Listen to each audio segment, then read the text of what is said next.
Y saludando con muchísimo gusto a Gonzalo Oliveros. ¿Cómo estás, Gonzalo? ¿Cómo te va? Saludarte. Estás desde Guadalajara, te escuchamos. Exactamente, estoy esta mañana en Guadalajara y me da mucho gusto decirte hola, aunque con esta muy triste noticia de la muerte de Adam West, que hay que decir algo, ¿eh? El género camp, este género en el cual todo es altamente exagerado, flamboyante, formidable, fabuloso, en donde la onomatopeya era parte cotidiana para el poder describir un golpe o una sensación, no se hubiera podido desarrollar sin aquella serie de televisión producida por la 20th Century Fox y transmitida por la ABC llamada Batman entre el 66 y el 68, en donde Adam West marcó su destino. Sin duda alguna, sin duda alguna. El gran Batman de la década de los 60, ¿no?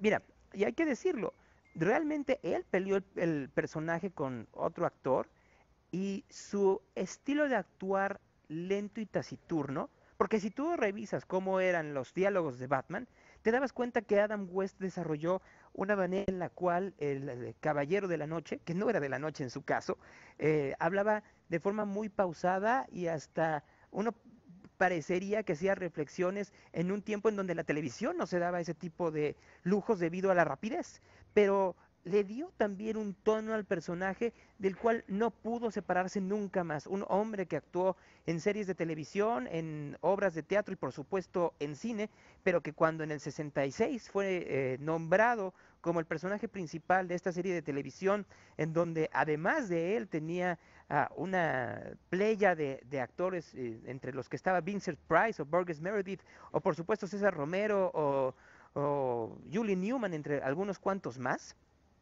quedaba muy claro que no iba a poder hacer nunca nada más. El peso de Batman en la carrera de Adam West fue tan grande que él mismo declaraba en algunas de las entrevistas que haría posteriormente que él ya había hecho un acuerdo con Batman. Él iba a abrazar al personaje y el personaje le iba a dar de comer por siempre, y de hecho así fue. Después de eso hizo algunos otros caracteres en algunas series y en algunas películas. Pudo, de hecho, ser actor de doblaje. Hasta el final hizo estos personajes de doblaje en la serie de televisión Family Guy de Seth MacFarlane, pero nunca dejando atrás a el Batman de los 60 de esta serie de televisión, en donde todo era formidable, por decirlo de alguna manera, Emilio. Sí, además déjame decirte algo que fue de estos grandes personajes de la pantalla chica, porque era un Batman diferente. Creo que era un Batman un tanto inocente, un Batman mucho más, menos oscuro, como lo han representado ahora. Un Batman que podríamos decir incluso un Batman que te hacía reír, no por burlarse de este Batman, sino por la forma en la que representaban a un Batman mucho más familiar, diría yo. Es que hay que recordar algo. Durante esa época, entre los 60 y los 80, el Batman se convirtió en este personaje no tan alejado de lo que quería Bob Kane, pero tampoco tan oscuro como lo creó Frank Miller y después, por supuesto, Tim Burton. Tanto Burton como Miller le dieron a Batman estas características de casi patológicas de soledad y de obscuridad, y que tenían que ver con su origen. En un inicio, en el primer cómic, pues no se sabía cómo que se había creado este detective, y después se supo que había sido a partir de el asesinato de sus padres. Y tanto Burton como Miller decidieron que tenía que ser el eje central del dolor del héroe, cosa que no sucedía en el 66 y que no sucedía tampoco en las caricaturas que prosiguieron. Hay que recordar que entre 1970 y 1990 hubo una serie de caricaturas, entre ellos por supuesto los Super Amigos, que tenían grandísima paleta de color, muy lejano a lo que terminé pasando tanto en la novela gráfica como en las películas de Burton, que luego Joel Schumacher trató de regresarlo a este color y a este sentido como fársico de Astracán, que podría tener la serie de televisión, fue un experimento muy fallido, y que Christopher Nolan regresaría a experimentar, por supuesto, en su trilogía de Batman Inicia, El Caballero de la Noche y El Caballero de la Noche Asciende. Eh, Muy lejano, sí, por supuesto, a lo que hizo esa serie de televisión de los 60, pero era porque lo que era lo necesario en los 60 también. En una época en donde la psicodelia estaba totalmente en boga, hay que recordar que no solo estaba Batman, por supuesto que estaba el Avispón Verde y otras series de televisión, inclusive caricaturas que tenían este tipo de cromatología, por decirlo de alguna manera, Emilio. Yo recuerdo, por ejemplo, estas caricaturas como de El Rey Leonardo o de Aquí viene Cascarrabias, que es más o menos de la misma época, y que si tú recuerdas, el viaje por las orquídeas susurrantes tenía más o menos los mismos colores que se utilizaban en el mundo real. De hecho, por eso era tan caro hacer Batman, porque tenían que utilizar esta misma paleta de colores y eso aumentaba los costos de producción y se volvía incosteable. Sí, sin duda alguna. Lo que sí creo es que en este caso el Batman de Adam West es el Batman con el que muchos crecimos, con el Batman que muchos admiramos, porque realmente he de decirte que yo cuando era niño veía esta serie de televisión y de alguna manera fue el personaje que me marcó en cuanto a los superhéroes, en lo que se refería a Batman y al Hombre Araña, aunque el Hombre Araña era caricatura, pero que este Batman que se reflejaba en la televisión, que además hablaba dentro de todo, este Batman que actualmente lo han calificado como el antihéroe por este asunto oscuro, la forma, cómo emerge como superhéroe, pero que en ese momento este Batman televisivo pues encarnaba cierto tipo de valores, dentro de la misma serie hablaba mucho del asunto de que no teníamos que mentir, de que teníamos que ser honestos, y eso también, bueno, de alguna manera caracterizaba a este tipo de Batman de la década de los 60, que de alguna forma cuando fue evolucionando, he de ser honesto, a mí el de Tim Burton no se me hizo el gran Batman, pero pues que efectivamente ha cambiado con los años y que plasma un Batman muy diferente en los 60 a un Batman que conocemos ahora con toda esta serie de superhéroes que están saliendo en la pantalla grande. Adam West en alguna de los capítulos de Big Bang Theory le preguntan, y ha sido un meme que se ha distribuido mucho, se ha viralizado en redes sociales en las últimas horas, en donde le preguntaban que cuál era el mejor Batman, y él decía, pues por supuesto yo, después el de Burton, después el de Lego, después seguiría, no era Val Kilmer, luego el de Lego, luego era el de Burton, luego era Christian Bale y al final George Clooney. Era la lista de Batmans como él los catalogaba. Ahora que decías de la serie de la década de los 60, pues hay que recordar que en ese momento inclusive había cosas que se tenían que cuidar por la censura o la censura conservadora que había en la televisión. De hecho, el personaje de la tía Margaret fue incorporado dentro de la serie para evitar que se pensara que Batman tenía un amorío con Robin. Y de hecho, una y otra vez era la manera en la cual se enfatizaba el posible romance de Batman con Gatúbela, dejando a un lado de que Robin solo era su fiel entenado para evitar cualquier tipo de malos entendidos.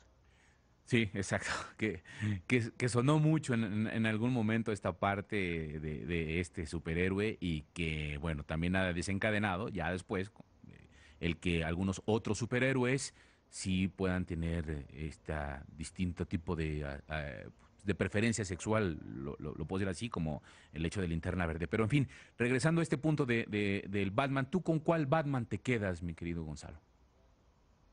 Pues mira, hay que ver que cada uno tiene una característica distinta. El Batman de Adam West tuvo esta gran cualidad de llevar a la televisión un género distinto, porque no hay programa que haya superado esta... ¿Cómo podríamos decirlo, Emilio? Porque el programa es malo, pero es de tan malo es bueno.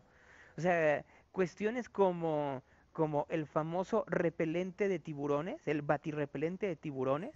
¿Te acuerdas de eso o no? Sí, claro, claro.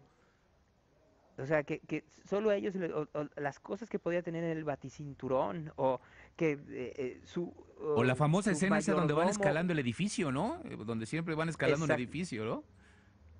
Por ejemplo, y en donde aparecían luego personajes famosos, o por lo menos muy connotados de la televisión y de el espectáculo norteamericano, ¿no? Dentro de Batman, ¿no? O la baticueva, como estaba hecha, o el teléfono rojo dentro de la quesera, porque al lado estaba el busto que tenía el botón para poder llegar a la baticueva, ¿no? De hecho, Lego sacó hace un año y cachito una baticueva que es la delicia de coleccionistas, ¿eh? Debe de tener como unas 6,000 piezas para que te des una idea de qué tan grande puede ser esa baticueva hecha en honor a la serie de los 60. Una serie que tal vez, si no hubiera tenido este relanzamiento muy absurdo, muy de Astracán, como estaba diciendo yo, del personaje, pues tal vez no podríamos estar hablando de los otros Batmans, ¿eh? Claro. Fíjate que también algo que habría que destacar, y también lo mencionabas hace un ratito con este asunto de la psicodelia, creo que también la música, la de Batman, de la serie, es emblemática. Es esta serie con la cual verdaderamente identificas a Batman, que no ha sucedido con el hecho de las películas o de las pues, las grandes producciones, pero lo que sí es que esta música tipo de la onda precisamente de la década de los 60, que es como entre un surf y con este riff de guitarra, que de alguna manera conlleva a que efectivamente pensemos en ese Batman. En ese y en todos, porque hasta en la más reciente película de Lego de Batman vuelven a utilizarla en algún momento. Que es maravillosa. La verdad es que la música es, bueno, este pedazo de música, armado de música que hacen de Batman es extraordinario. La entrada de la serie de televisión, ¿no? Bueno, a mí me parece, ¿no lo crees? Me estoy acordando del nombre del autor, Neil Nefti, no me puedo acordar en este momento. Y me sé más o menos la historia de cómo le mandaron pedir como 3 tratamientos distintos y se quedó este, pese a que había unos productores que no estaban de acuerdo. Entonces, mira, al final de cuentas, Neil Hefti se llama. ¿ves? No estaba tan equivocado. Exacto. Entonces, hasta donde recuerdo, había una parte de la producción de la serie que no quería esta tonada y el autor se empecinó y mira, tuvo razón. Sí, sin duda es un exitazo, porque además la verdad es que todavía mueve mucho este fragmento de Batman cuando se oye el Muy bien. tran y empieza. Híjole, no, todavía es como esta sensación de cuando te acuerdas cuando eras niño y yo jugaba eso, a ser Batman. ¿Qué más, mi querido Gonzalo? Pues ya nos escuchamos mañana en la misma batihora y en el mismo Vaticanal. Me parece, pero y no se pierdan eso, ¿verdad? Se quedaban en continuación y así te dejaban. Nos vemos Exactamente. mañana. Bien, Gonzalo, te mando un abrazo. Muchas gracias. Gracias. Hasta luego.